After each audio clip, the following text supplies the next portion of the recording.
Hello and welcome to this week's episode of Uncorked with Funny Wine Girl. This is Funny Wine Girl, aka Janine Luby, and I cannot believe we just turned the clocks back this weekend. So I'm sitting here recording this. It's 5:01 and it's looking pretty damn dark out there. And I don't know about you guys, but this time of year is especially tricky for me because once my butt is on the couch, it's like I practically need it to be like surgically removed or I'm kind of there for the night. But we will try to bring some light into your life, especially with my guest this week. I'm excited to talk to. As you know, every week, if you've listened or if you listen on occasion, you probably know my spiel. I always like to say at the beginning of my podcast how I know the person, my guest, how I've been connected, if someone else connected us. I just think, and I'll give my little plug here, I think it's so important that we're open to meeting new people, open to when we go out to whether it's a business card exchange or some kind of women's gathering or any kind of event, that we're open to meeting people, exchanging information, getting to know one another, because you never know what the other person has, what their life experiences are, how they might be able to help you, and how you could help them. So I think that's really important. So my guest this week, I have not met until this evening on Zoom here, but I will say I have heard of her before. I've seen it's Amber Viola, and I've seen Amber on different, I guess I'll say different promotions locally where she has spoken publicly. And I was aware of her podcast, Politics, but Make It Fashion, which first of all, I love the name. It's a sexy name, but I also love that whole idea of fashion and politics. So, and I've been following some of Amber's posts on Facebook and I saw that she is a veteran. So I thought, you know what?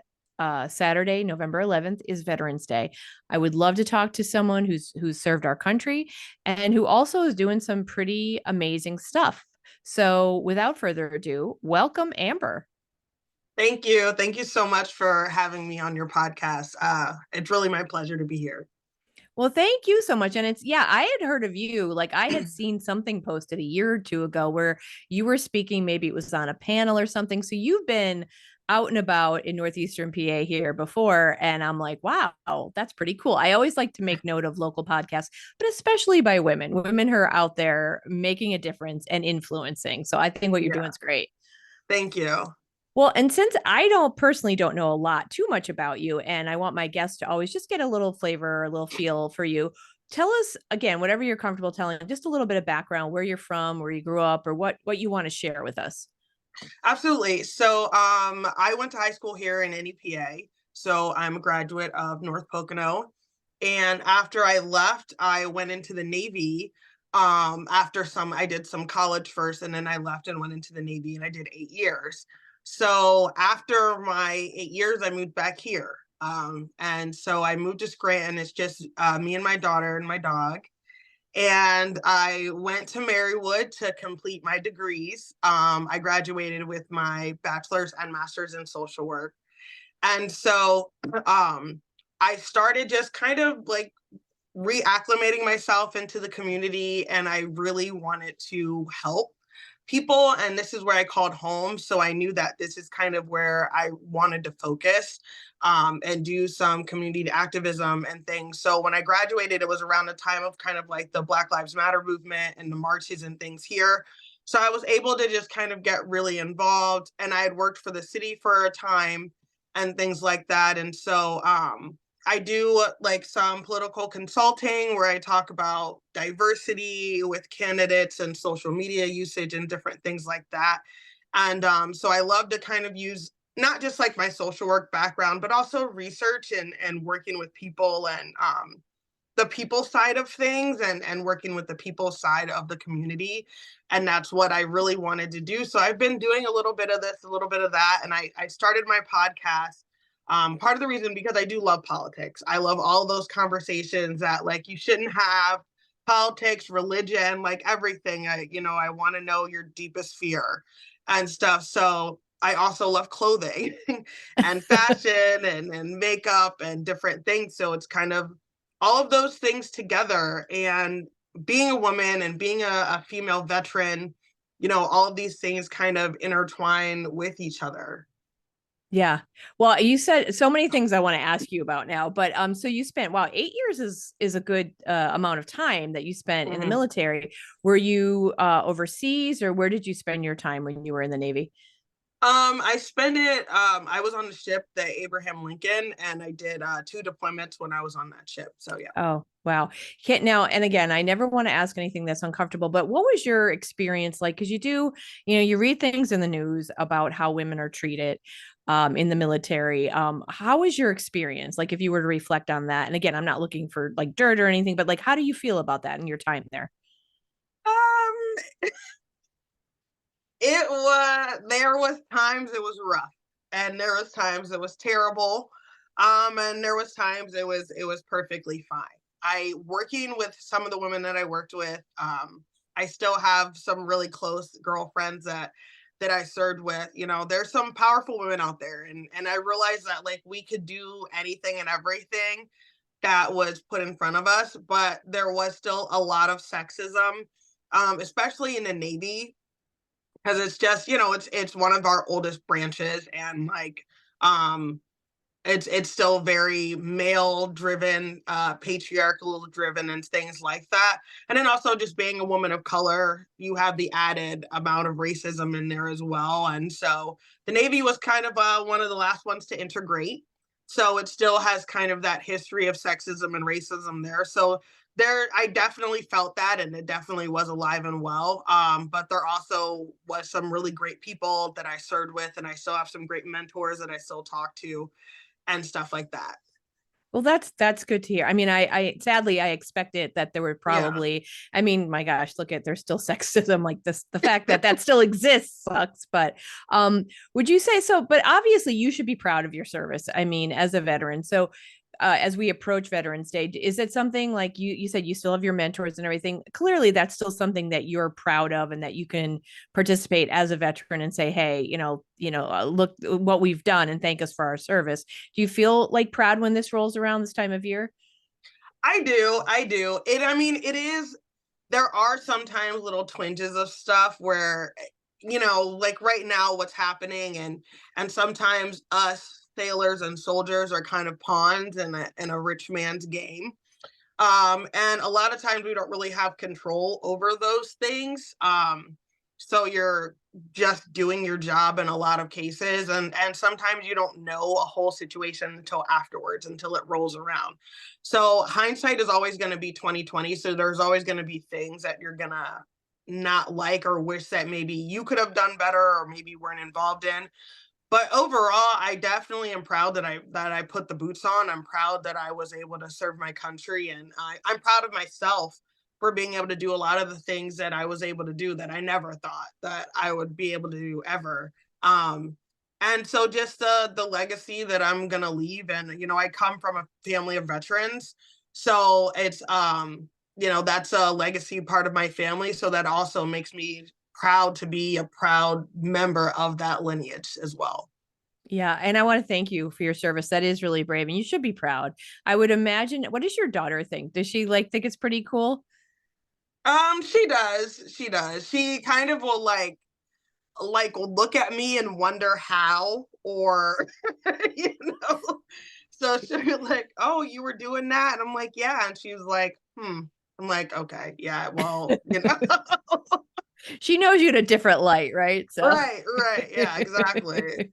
you make an interesting point though about like, being pawns in a rich man's game, which isn't really like any employee in a big corporation. It's kind of like, I mean, obviously you guys were in danger more than the average employee is, but I mean, really half the time I know myself when I worked 11 years in health insurance and Blue Cross, like I didn't agree with a lot of the stuff Right, that was yeah. going on and I hated seeing it. Like the waste, the way that like at the time our chief marketing officer also was the ad agency we used. Now tell me how that's not a conflict of Right. interest. But you're like, who the hell am I to say a word about Right, that? right. So I see, and that can only be, I would think, amplified in your situation because you're doing something, you're fighting for the country or you're serving your country. Yeah. That had to be I could see it being very rewarding, but also at times very challenging. Yeah. Yeah, definitely. And you see there's definitely good things that you're doing and things like that at the same time. But that is a really great analogy. And at the same time, it really does come down to two, like people need jobs and people need careers. And I tell people a lot of times that if your life is going really great, you're probably not joining the military. Like, I'm sorry, guys. I'm sorry to bust everybody's bubble, but you're not. If you don't have student loan debt, if you don't have a family that you need to take care of, a lot of people are coming from middle America. A lot of people are coming from low income backgrounds. A lot of minorities are being specifically targeted and recruited because they're in those situations. And if you're in those situations, you're desperate and you're willing to do more and put up with more. So those are the people that they're recruiting. Are there people who still go in because of their patriotic duty? Yes, absolutely. But most of the time it's more basic realistic needs of, I want to go to college, I need to pay off debt, I need to provide for my family. I want to get out of my small town, I want to see the world. And so those are kind of the reasons that are stacked up against it. So then you can understand why people are making those decisions. Yeah. Good And health I, insurance, oh my you have a gosh. dental plan, you have vision. Like, Yes. there's Yeah. I mean, there's people who come in so that their spouse can have insurance, or their kids and stuff. So there's so many reasons why. Yeah. Well, and I think that's pretty well. I won't use the word exploited, but definitely leveraged, right? There's definitely Yeah, when they're yeah. promoting, yeah, they're using that when they're coming to you going, hey, yeah. Absolutely, absolutely. Yeah. So you came home and you came back to Northeast PA. Tell me a bit about your work in diversity as far as like consulting and with politics and all of that. That sounds fascinating to me, and especially the climate where it's at. You said you came back and you were able to be involved with Black Lives Matter movement was going strong, and you were able to really to make a difference, I'm sure. Tell me a little bit about your work there and how you're continuing that. So I just kind of, I knew I wanted to be involved and I didn't know how. And I knew I loved politics, but I didn't know how to get involved with it. So I really just was looking on Facebook and looking up the marches and the different protests and things, and I just started going to them. I also then started seeing local politicians who were holding like rallies or meet and greets and stuff. And I said, all right, well, if I'm going to kind of like try to make a difference and see what these people are about, let me go ask some questions. So it just, me and my daughter would go and hang out and, grab a free drink and have some free food and talk to people and ask questions. And I got to know a lot of the people that are now in office around here and who have been running for office. And then, as myself, having been raised here, and being a Black woman from NEPA, having the military background, but also being in predominantly white spaces, I feel like I have a very good connection and bridge that I'm able to kind of like bring people together here, bring different communities, because I'm part of both communities. So people saw that and they would basically start asking me for, hey, can I come meet with you for lunch, or can I talk to you about this or that? And it was about how to reach different sects of the community, different how to overcome different barriers, racial barriers, ethnic barriers, where to go, who to talk to. I love social media, so kind of like how to reach out to Black people on social media if you're running a campaign. Like, where do you go, who do you talk to, what ads would be better for this community, or what ads would work better for that community, and different things, and just having those kind of open and honest conversations with people. And I found that I have been able to have conversations with politicians and be honest with them about kind of like, hey, dude, like, you don't have any Black people at your stuff, and like you're representing an area that you should have a couple. I shouldn't be the only one here. We're all part of Scranton, we're all a part of Lackawanna County, this area. And so that's kind of how that whole thing came about, really, with me getting involved, and then kind of me branching off on my own and figuring out kind of how I wanted to help and influence. And as you said, I've been on different panels or spoke at different places and talked about different things, and just getting kind of the message out there of like what was affecting me, and then what I wanted to kind of share with people. So, the Black maternal death rate was something that's super passionate to me, just because I personally dealt with that, with having my daughter. So that's something that I'm passionate about.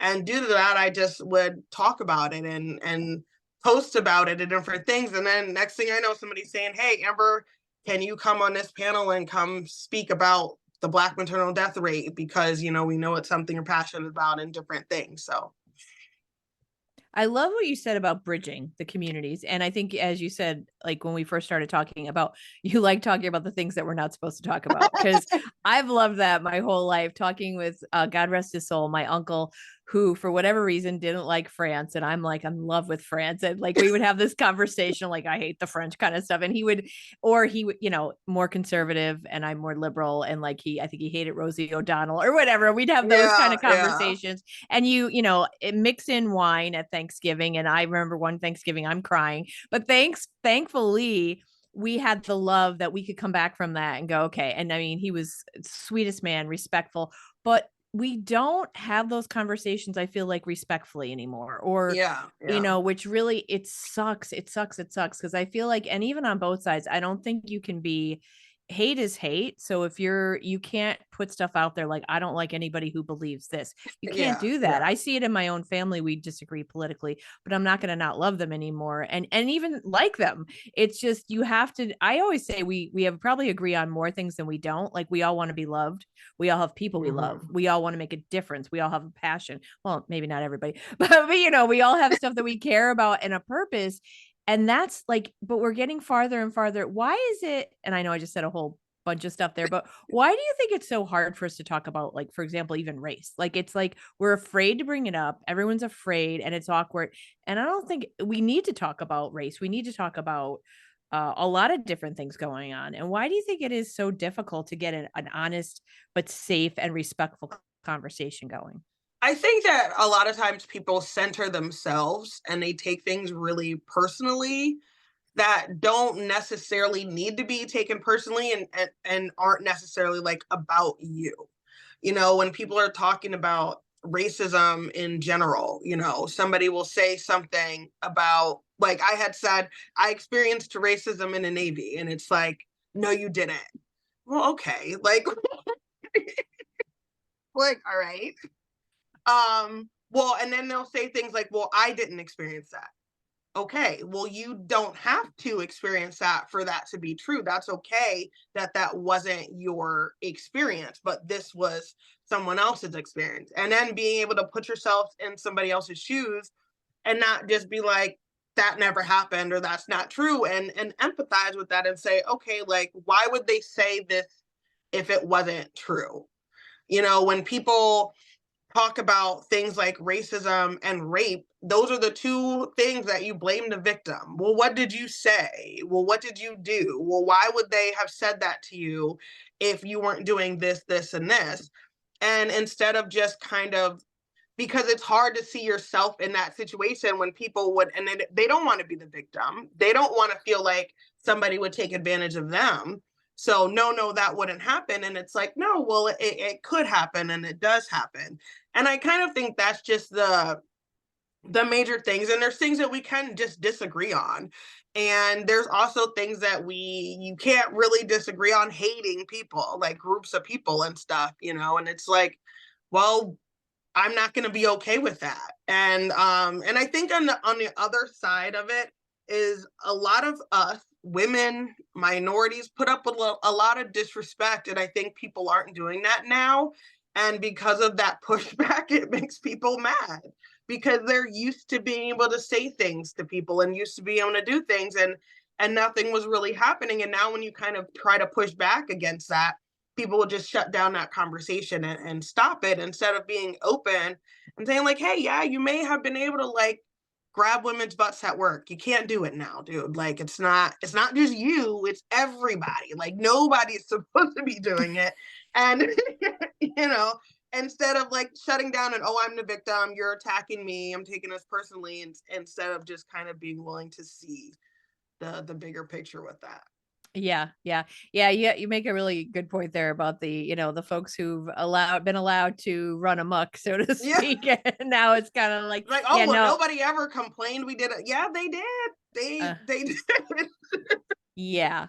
And that's when sometimes I kind of have to laugh, but laugh in a sad way when it's like, yeah, we've come a long way, baby. And I'm like, have we though? I Yeah, yeah. mean, we a little bit. but we still have a ways to go in so many aspects. Let me ask you, how do you feel about, like, as far as northeastern Pennsylvania? I know I'm a Gen Xer. I grew up, and I'll admit, not a lot of diversity in my neighborhood, in my, and we look back at my grandmother's time, it's like, people were divided by ethnicity. Like if you were Polish, you had your own church. Like you Yeah, didn't yeah. pray with us. We're Irish. We're over here. I mean, and like it was a whole level of like, you belong here on this block, I mean, really. So I guess we've come a little ways, but as far as diversity, I know me growing up, it wasn't. I've definitely seen a difference in the city, thankfully, but I know we do have a long ways to go. How do you feel? Like, what is your perspective on how things are going and where we're I headed? definitely think it is way more diverse than it used to be. I think that sometimes the diversity isn't really seen because it is still in those other little pockets. And they're not necessarily like Polish Italian, but it's definitely like West Side, South Side, North Scranton. Those divisions still definitely exist. And so you still kind of have those pockets.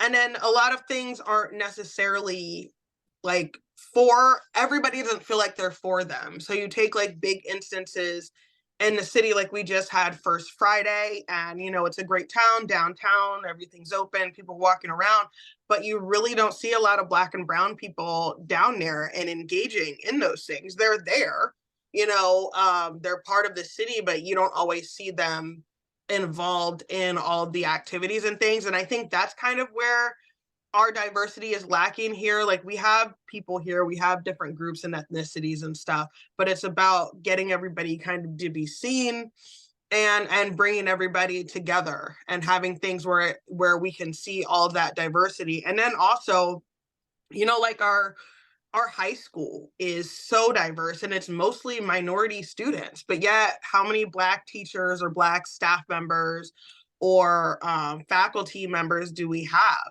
I think in the whole school district, there's like two.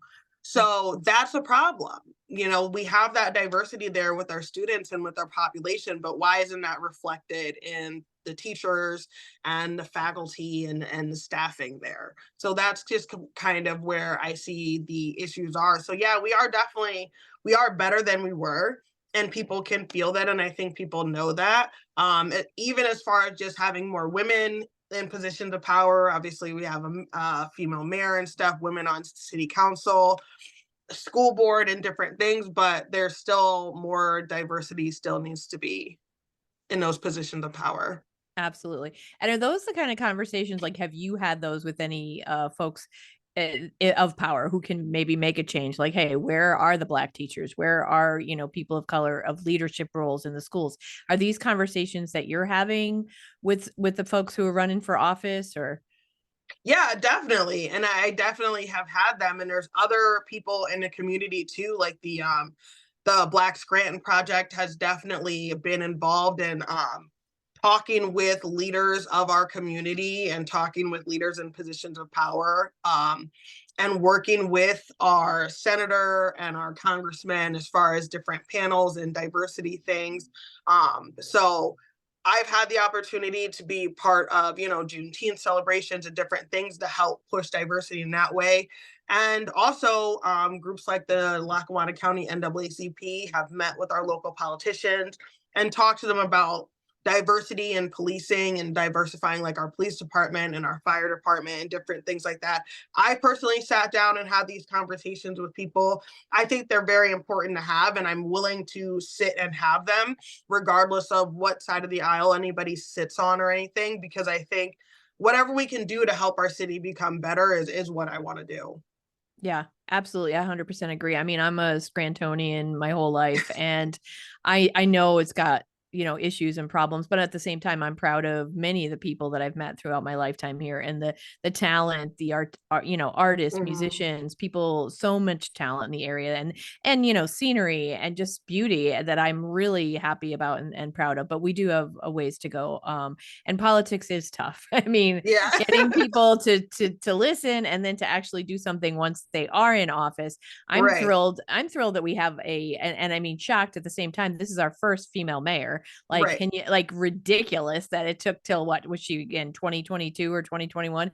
Oh, that it took so long to get a Yeah. female mayor is well, and we still don't have a female president, which makes me sick. I mean, that's insanity. But so along those lines, since we're talking politics, tell me about how you got started with your podcast, Politics But Make It Fashion, and talk to us a little bit about that because I love you can talk. That's such a rich kind of conversation that can be had with politics and fashion because you kind of like I can even see history being brought in and they Yeah. like so much cool stuff.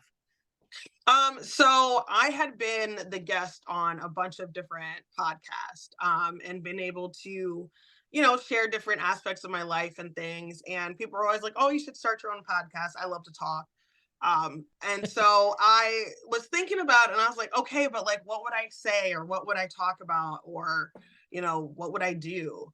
And so I thought about it and I worked it out. I wrote like copious notes and wrote my first script and everything and kind of wrote a treatment for like how I wanted it to go and the episode progression and stuff. And I had heard the term like politics but make it fashion before, like a throwaway term that people had said. And it's just something that stuck with me. And I love clothing. And I was talking to somebody and I was just like, like I want to talk about both politics and fashion, you know. And that's kind of what happened and how it came up with it. And it's not just about politics and fashion, it's about like the intersection of everything, and everything is so connected together, so like for instance right now, my daughter has a red dye allergy and it was just Halloween, and so I was trying to find makeup that didn't have red dye in it. Well, that was difficult to find. And then come to find out, like the FDA doesn't really regulate makeup very well. And, that there's not an actual thing that they can do about it. And then I found out this was whole other issue of asbestos and not just like aluminum, but also different carcinogens being in the makeup, and that they don't actually list the ingredients to the makeup on the makeup. So you don't know what's in it. And that's due to lax regulations and lobbying from the makeup industry. And just it goes on this whole entire spiral that turns back into like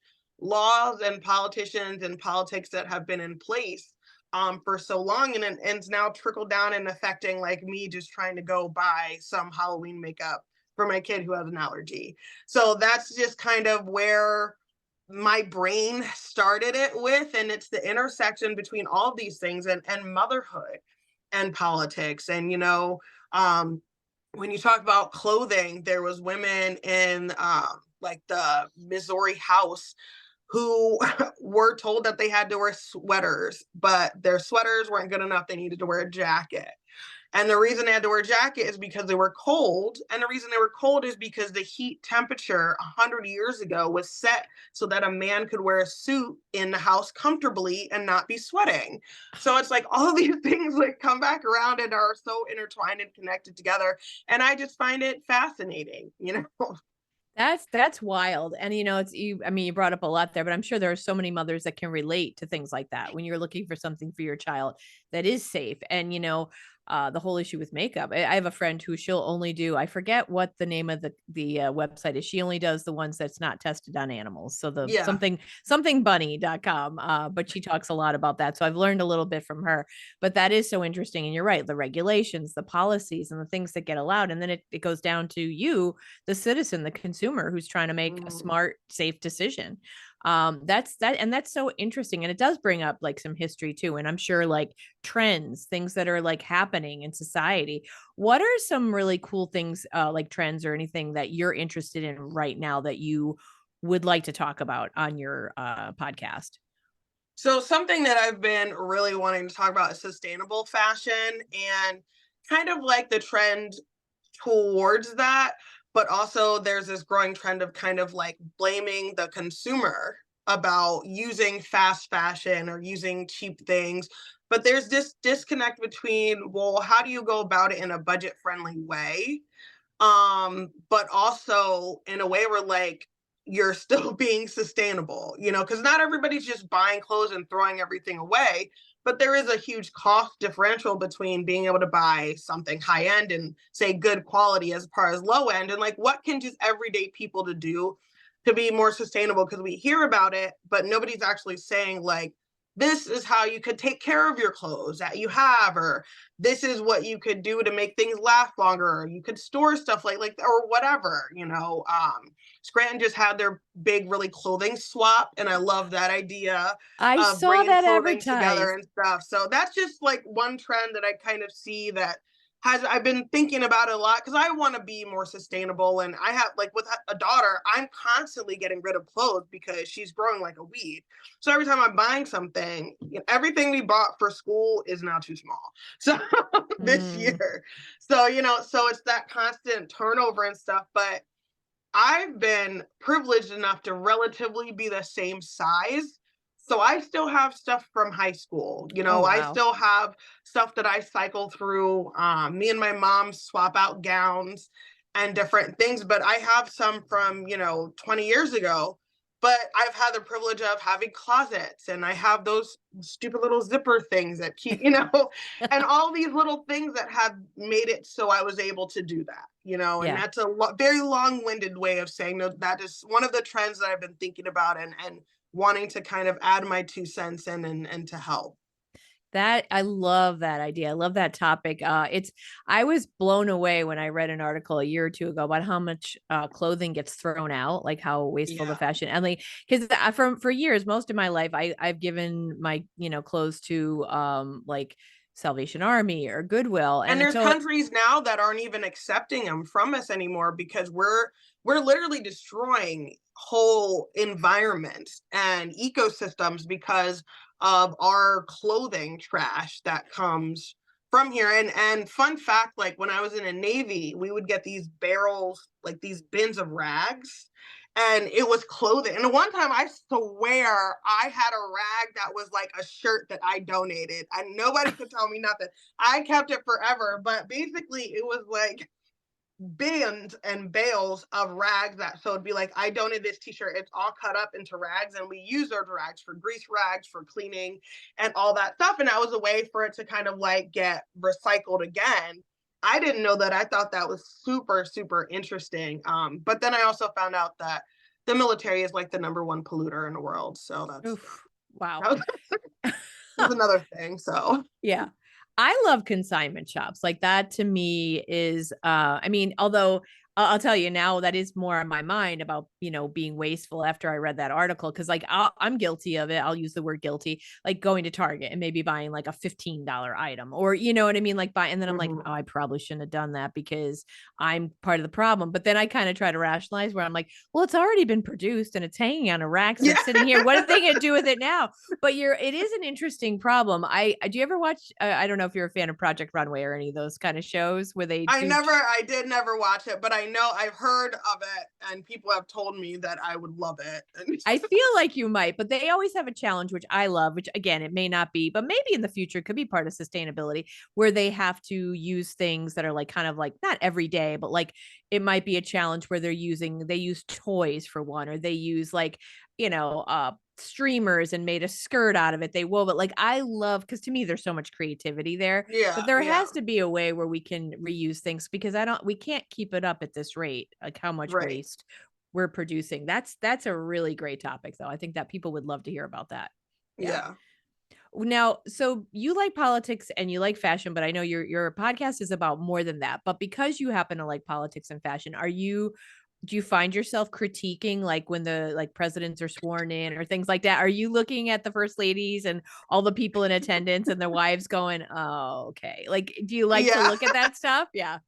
Oh, 100%. That's probably going to be like my first or second comment is definitely going to be about what they're wearing. I've been looking on a campaign trail now. Ron DeSantis, there's that whole thing about him wearing the insoles and the lifts in his shoes and his man heels, and trying to determine how tall he is, and the different things, or the height of his wife's hair. And are we going to see, some of the women, like, we haven't really seen any pantsuits since Hillary. So I wonder if we're going to see anybody in pants coming up, and however you felt about, Melania, but she always looked great, and that girl always had on pair of stilettos, and Jill Biden still is very fashionable, honestly, and she always looks really great. So I'm kind of excited to see like what we're gonna have, and if we have a first husband, and what is he gonna look like? What is he gonna wear? Yeah, yeah. I loved a lot of what Michelle Obama wore. And I know we were talking before I hit record, and the news would cover like, if she'd have an up and comer as far as the Mm-hmm. designer, or even wearing something that she got at Target. I always thought she looked fantastic. Definitely. Absolutely. Yeah. I did too. And I loved the way she used designers to tell a story or to highlight different designers, or even wearing things that were like affordable, where she liked Gap, wearing things from Gap, ready to wear runway items and stuff like that. Like they might be expensive for everyday people, but her wearing a $75 shirt was way different than what other first ladies and different things have worn, and wearing designers that were Black and minority and stuff really was a big deal. Yeah, absolutely. And she's just classy. I'm sorry. You just Yeah. can't. I mean, she's just a classy woman. Like yeah, she's just classy.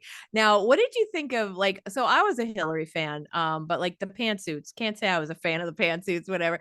I just never thought I just kind of thought she looked a little matronly. I don't know. Did you have an opinion about her And outfits? it always bothered me, and I think she was from the time of when you had women who wanted to be taken really seriously for being smart and for being like driven, and they didn't focus on kind of their looks. And I think now we have the ability to be more feminine and badass all at the same time. And I mean, I'm here for her. Like that was her lane, and she and she stayed in it. But yes, it definitely was. Some of the stuff was just so ugly, and I would be like, "Girl, what is that?" Like this, she wore this coat, and it was like, it it was all embroidered. I think it was like red or something. I just remember it being like, it was expensive, and I was just like, "Girl, why? This is like the worst thing I've ever seen."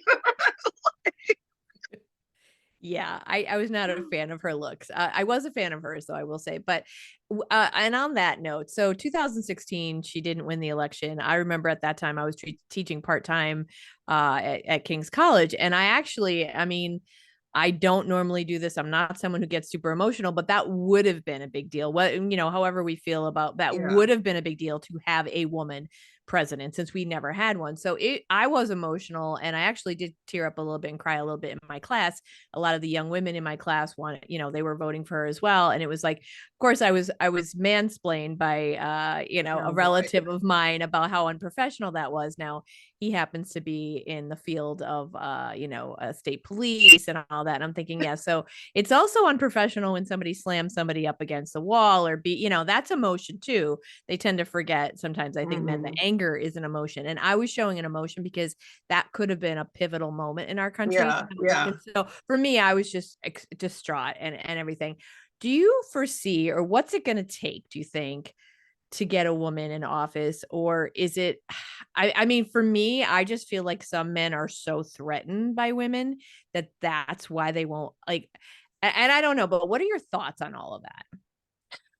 I mean, I think that's true. There's gonna be that group that are just never really gonna be here for it. And I think that's just kind of gonna be, they're a minority, because I definitely think that the people, millennials and Gen Z, Gen Alpha, I don't think they're really gonna have an idea of what they think a leader should be in their head. I think it's going to be kind of anybody and any person they can envision. So I think we will move towards there. As of right now, I'm not even really sure what women are in the position to be like taken absolutely seriously as a front running candidate and stuff. Like we have Nikki Haley and things, but she's very divided politically down the middle on her, and things like that. And then kind of the way she sided with Israel right now, I think that she's also lost kind of a lot of traction with some people. So who knows? I hope that we will, in the future. And I look forward to that. It was really sad and devastating to me as well, just because I was like, that's so cool, to see a woman there. And I don't think men understand that feeling, because they've Yes. never had to experience it. It's the way I felt about President Obama. And there's people who would be like, you can't just like somebody because they're black, and voting for somebody because they're black is racist. Like, but that's not, you're missing the whole entire point. That's not it. That's not what I'm saying.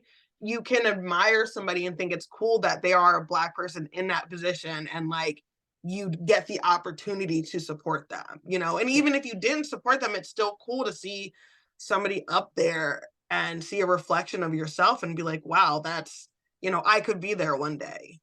Yeah, and that's kind of like in hindsight, and I love this is a relative of mine. I love him, but like I wish I could have rewound and said to him, you know what? Because it's like you're mansplaining to me, but you don't know because how many firsts are there for a white man, You're right. right? And so for a woman to never have been president, it's like, you know what? I didn't like fail to do my duty as a teacher, but in Right. that moment I was showing human emotion, my humanness, because that could have been historical and then it wasn't. Right. So I was And for tired. me, I was crying because I knew the Supreme Court was going to be a disaster. That is the reason why so many of us really were pushing for that, because, in all honesty, she wasn't my favorite person in the whole world. And I know people that really didn't like her, but that supported her because we knew that those Supreme Court seats were going to be up and it was going to turn into a disaster. And Yeah. Yeah, yeah, exactly. But yeah, to your point, like people don't understand, and like I realized, and he couldn't understand. But it's just upsetting when they pull out the whole like, well, he said to me that wasn't professional. I'm like, yeah, all right, yeah. dude. First of all, you don't get it, and it was more about the moment and me showing Right, my exactly. humanness. And men are emotional in different ways, especially my gosh, he's a man in uniform. It's like how I many mean, times. Trump is still crying about something that happened years ago. Now, at this point, girl, let it go. Let it go. Oh god, I won't even talk about him because I just can't. I just can't. His face just makes me want to punch him. I don't know. I just can't. But you did mention Melania's style. She definitely looks good a lot, right? Would you say? I can't remember exactly what was on her jacket, but I do remember it I causing a don't stir. care. I don't care. That was it. I knew it was a kind of, and that was happening around the time I want to say of the children. It was, it was. And And I don't yes, know if she was saying that to her husband, okay, or to the rest of the world. But I genuinely believe that woman did not want to be there, okay? She did not sign up for that. She was trying to stay in New York with her son, and Trump drug her down to DC. Like, I don't think she truly cared about any, like, not in a good way or a bad way. I think she was completely disconnected from it, and just, that poor woman might have been a hostage. I mean, did she now give into the birther claims about President Obama and have her little moments of little questionable microaggressions? Absolutely. Like, but I don't think she wanted to be in that position at all. And he's like, I'm running for president. She's like, what? Yeah, it's funny you mentioned that because I thought of that earlier when I was thinking that could have been to her husband. I don't care. You're Like they're right. really, yeah, yeah. She's The way making a she was statement about him. pushing his hand away, she was like, I'm surprised it didn't say, don't touch me. Okay. Do not. Yeah, yeah. Yeah, absolutely. Well, as we begin to, I want to get started to wrap up here, but is there anything else? Oh my gosh, because honestly, I say this every week, but it's true, especially when I'm so interested. I could talk to you for hours about this because I think it's very interesting. It's fascinating. One, before we close, I want you to be able to promote anything you have coming up. But before that, is there anything else that you just find fascinating, or a guest that you've had on that you were just so proud of the conversation that you had and the message you got across? Um, I got to talk to the second lady of Pennsylvania, Ooh. and Blair Holmes Davis, and Austin Davis's wife. They actually have a little baby, so congratulations to them. And talking to her about fashion and just like being a millennial and kind of being where she is, and having public marriage and a marriage between two very like driven alpha people. We just had such an interesting conversation, and that was kind of early on in the podcast, but that was such a great conversation that that we were able to have. And upcoming, I'm going to be having the mayor on my podcast soon, coming up. So definitely look forward to that. And I'm always open to conversation with people doing like different things and hearing interesting things and stuff from people and just kind of learning. So some of the best ones I've had are with local politicians here in the area. So if people want to give a listen to them for the election coming up, I got to interview some people going out for school board, Marky Denenbaum, John Howell, who's going out for city council, Jessica Rothschild, who's on city council right now.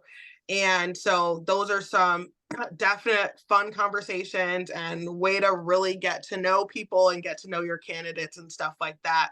And then I also have a book out on Amazon, through Amazon Kindle, and it is called 72 Hours of Hell, My Time in the VA. And it is a short story, and there's 2 chapters, and there's going to be more chapters added to the series. And it's basically about the way I was treated in the VA hospital here and in Lebanon, Pennsylvania. And recently finding out that this is something they're doing to other veterans as well in other places, to where veterans are going in seeking help, and they're then being forced to stay there and being held against their will. Oh, wow. Yeah. That's oh my okay, that sounds like a whole conversation we need to have, but that's oh my gosh. So that's talked about in your books that you have out now. Okay. Wow. That's okay. I need to learn more about that. Okay, that's definitely interesting. But I agree with what you said about people learning from check out Amber's podcast, because it's so important to learn local politics. I remember I forget. A lot of people talk about it. There was the person that was on John Fetterman's campaign. She was on Jonathan Van Ness's podcast recently, and she was really instrumental in social media for John Fetterman, the campaign. And like she said, you really have to know, like, get involved in your local politics and understand, because that's here at home. So we really need to vote and know who we're voting for, and on a state level and a local level. Yeah. So check out the interviews that were done on Amber's podcast. And something I wanted to follow up on or go back to that I had said, and I realize it probably will sound archaic. I was talking about Hillary and how, will we ever get a woman? But I should, and I'm working on this. I'm not a boomer, but I'm a Gen X, and I'm still working on the whole idea of gender. I know is being, I guess you could say, deconstructed. Yes. So I'm saying woman, but it could be a non-binary person. I don't want to seem prejudiced, but one thing I will say on that note is I ask people to understand, when you grow up in, and let's face it, the world is still primarily gender based. Have patience with people who grew up with this, because it's what we've known. So we can't Right. we And I can't think, like, for me, yes, all to that. Like, when I say I want to see other people in diversity, or like, I want to see anybody. We have he, him, they, them. We are ready to go. Whoever you are, let's go out there and make a difference. And you can be anything that you want to be. And I want to see every single person have the opportunity to run, because we need something different. Obviously, what we're doing right now isn't working, and getting more different perspectives and stuff, I think more the merrier. It couldn't hurt anything to get more perspectives and more diversity in there. Yeah, absolutely. And so it doesn't matter, like, just the person. Let's see what you've got, and like your quality person, that's what we need. We need someone. I would love to see someone who could actually bring us together, like really stop the division, Right. because Because I mean, even just single people running is an issue. I mean, Mhm. even if you're just a single cis gendered hetero person trying to run, even just that goes against what normally people want to see with running, whether you're a male or female in there. So all of it, like, there's so many stereotypes and kind of pathways that have been in place that we need to just be able to move, because I think that's a barrier for people even just to be able to run. Because if you're single, I mean, they they force poor Ossoff to marry that girl. Okay, they did not let that man be great with his girlfriend. Okay, they made him marry her. I will stand on that bridge forever. And I just felt so bad. And I'm like, people should be able to just run and be single, or have a longtime boyfriend or girlfriend, whoever, like, and be able to do it. But yeah, that's just that's my side note, guys. I don't know if that bothered anybody else. That's interesting that you say that though. Like single, yeah, absolutely. Because it's funny because I love still and it still probably plays pretty well here in northeastern PA with a lot of still traditional and conservative values. But like for me, I laugh to myself when I see the ads where it's like they have the white man with his wife and like 7 kids. It's like, okay, so you can procreate now what? Yeah. I want a little more than that. And I Right. think, but I Yeah. know that that's what played for how long. Like, Hmm. wow, he's a good family man. And we know Yeah. that a picture is a picture and PR is PR, right? So, Yeah. but yeah, that's an interesting point. I never really thought about that. Someone who's single that's running. Yeah, that's interesting. Yeah. All right. Well, I want to thank you so much, Amber. Honest to God, I think it was fascinating conversation, and I truly, you're a joy. I would love to have you back on. No, Um, thank you so much. this was so much fun, this conversation. So can people find the podcast? They can find it on Apple. I know I found it on Apple, Spotify, wherever people Yes. can get The podcasts. podcast is Politics But Make It Fashion, and we are available wherever you listen to podcasts. We also have a YouTube, and it's Politics But Make It Fashion on YouTube. Excellent. Okay, so everybody make sure check it out and seek out those conversations with the local politicians because it's important before you vote to know. And that's actually cheapers. That's tomorrow, isn't it? So you okay? So this is actually airing after election day, folks. So I'm sorry. But okay, let me say I'm sorry that you're not hearing this before election day, but still go and listen to the conversations anyway.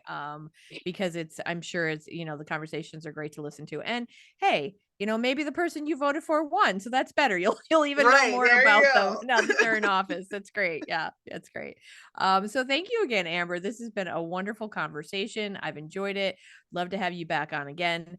And to my listeners, so November, my gosh, we're almost at the end of the line here for the year. December I might take a little break, but there'll be other excellent female yes, I do gender, I do women because I love to promote women every week on the podcast. So next week we'll be talking to a local style blogger from Northeast PA, and I'll be honest with you, I don't know in the following weeks after that. December might be a little break and I might do little mini sodes that I did in the previous years. But as always, I do want to thank you so much for listening. Your support means a lot. Check out the show notes. I have a buy me a coffee page. But even if you don't have it in your budget to donate, or I shouldn't say donate, it's not a charity, but invest in this podcast to help me keep it running. Even if you don't, there are ways you can support not just me, but people like Amber and everybody who could use your support. Not everyone is Taylor Swift, obviously, or Joe Rogan, thankfully. But yes, please share our podcast, right? Give it a like, write a review, share it on your social media, tell people about it, because that means a lot too. Definitely. It means so much to us. So, as I always say, I thank you from the bottom of my heart and the bottom of my wine glass.